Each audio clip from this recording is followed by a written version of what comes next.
Ay caramba, tension throughout Argentina as new President Javier Milei puts plans to reduce the size and scope of government into action. Protesters took to the streets to express their displeasure with Milei's movement to remove many of the social services in the country and cut back on government programs. Here's some of that.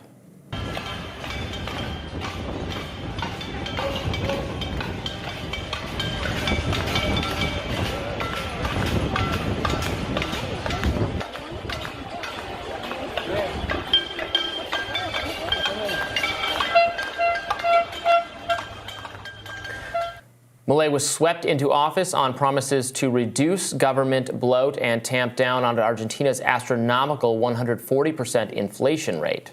But some civil rights advocates have expressed concern that Milei is showing authoritarian tendencies amid the protest over his plans. As one user put it, Argentina's President Milei says he could take away welfare from protesters who block streets. Demonstrations are currently mobilizing in response to shock therapy measures from the new government. Street marches are the usual practice for protesters in Argentina. Apparently no more unless you want to risk the backlash. So the new protocol to maintain public order, it allows federal forces to clear people blocking the streets if they do so without a judicial order, and authorizes the police to identify through video or digital means people protesting and obstructing the public thoroughfares. The government can then bill them for the cost of mobilizing security forces. Apparently, this has been done in order to stop a common form of protest in Argentina that are known as piquets, where they engage in street blocking techniques. And these civil rights and civil libertarian groups are arguing that this protocol goes too far and is effectively criminalizing the right to protest in Argentina. Yeah, I mean, this was last week or the week before, there was the edict was on social media, and some American person translated it and made it look very bad and highly authoritarian. And actually, we did some correction to that at Reason. One of my colleagues who speaks the language translated it, and you might still object to it, but the characterization was more authoritarian than it actually was, suggesting that all protesters were going to be basically stopped.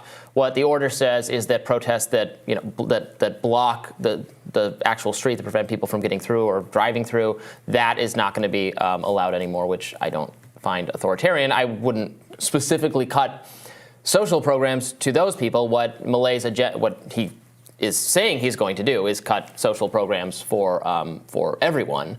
A lot of these austerity measures are coming in. They're selling off government-run businesses that have failed. They are going to reduce spending.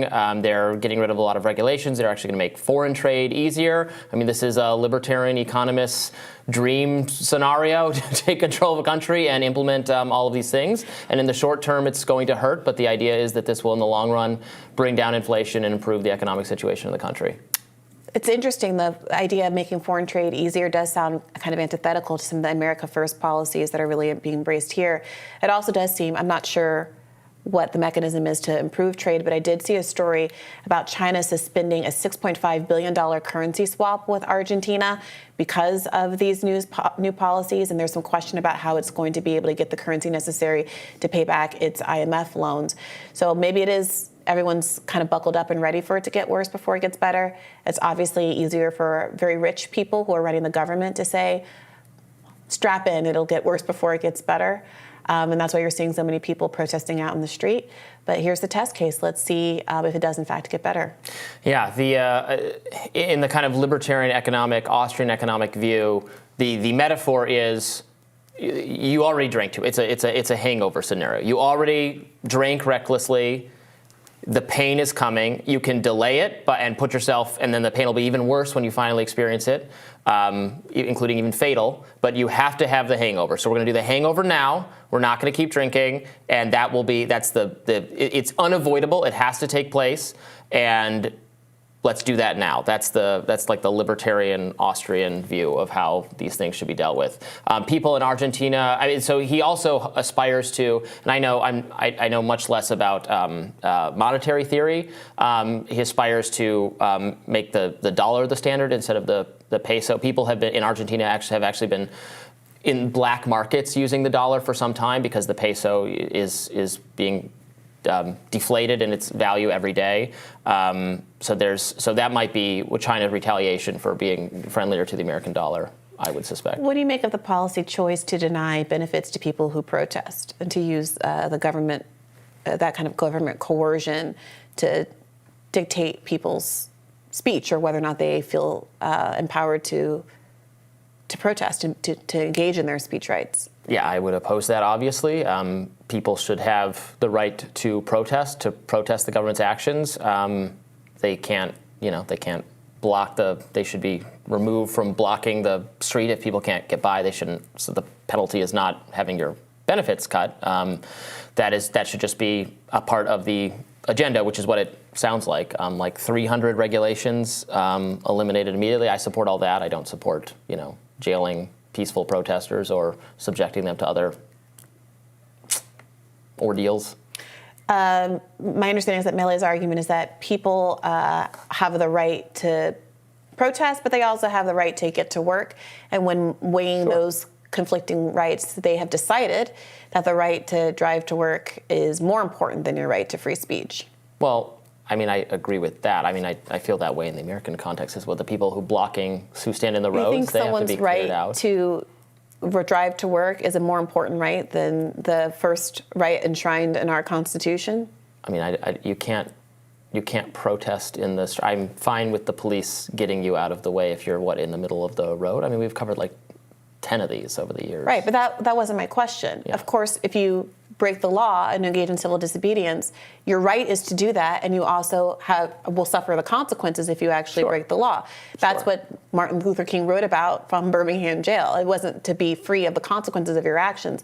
The question is whether or not this framing, this is from the head of the newly created Human Capital Ministry, which combines what used to be the ministries of labor, education, and social development, which no longer exist. Yeah, we don't need them. Sandra Petavello says, protesting is a right, but so is the right of people to move freely through Argentine territory to go to their workplace. And when weighing those two rights, there's been a clear decision that's made that says that the right to protest and the right to speech is less important than the right to drive to work. Well, right. You have the right to protest and speak, but you don't have the right to block other people or obstruct. They have the right to, the public spaces are a shared space, and people have the right to use it. The road where people drive, they have the right to come through, and you're going to be arrested or detained if you get in the way of that in any country. These conversations strike me as so obviously simplistic. The whole point of our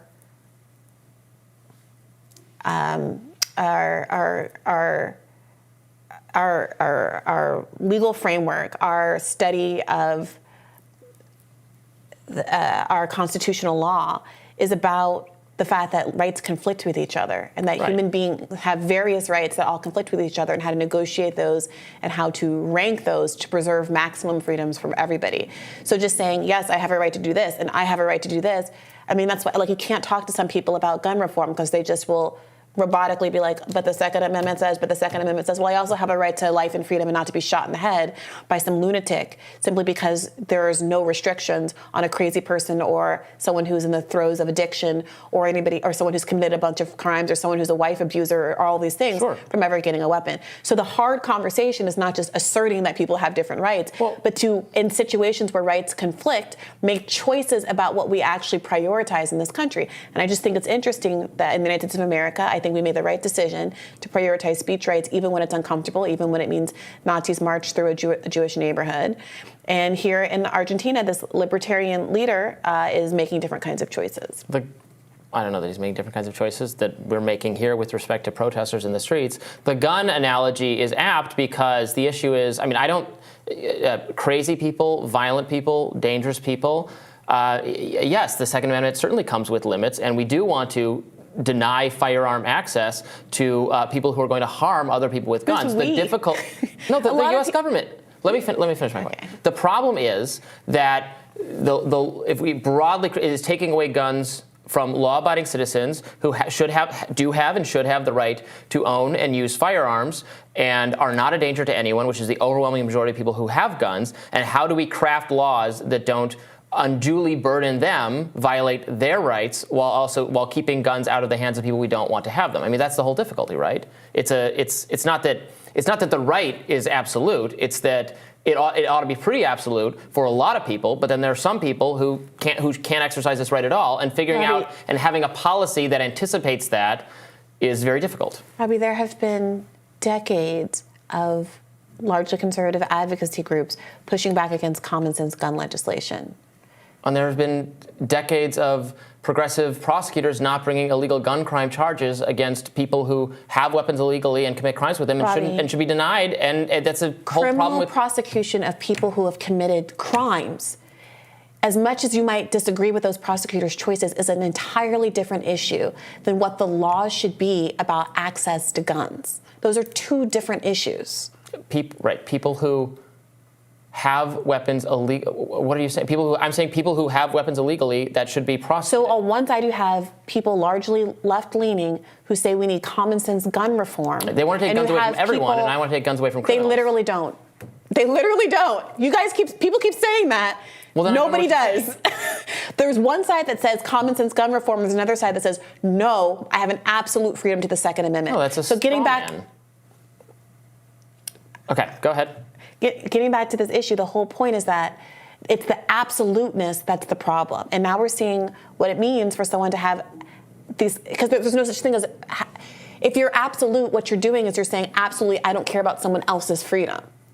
You're clearly privileging one freedom over another. And that's what you're seeing with Milei, who's very clearly now saying the right to protest is subordinate to the right to drive to work. And so we'll see how far this goes. How far the protests are able to, whether people show an incredible bravery to continue to protest when the people who are protesting are largely going to be those who are most negatively affected by these austerity policies, the poor, the disenfranchised, who cannot afford to have the limited government resources that are still available to them stripped away from them. It's an incredibly heroic thing to continue to protest in the midst of an authoritarian governmental regime. So we'll continue to follow this story and see what happens to the people of Argentina.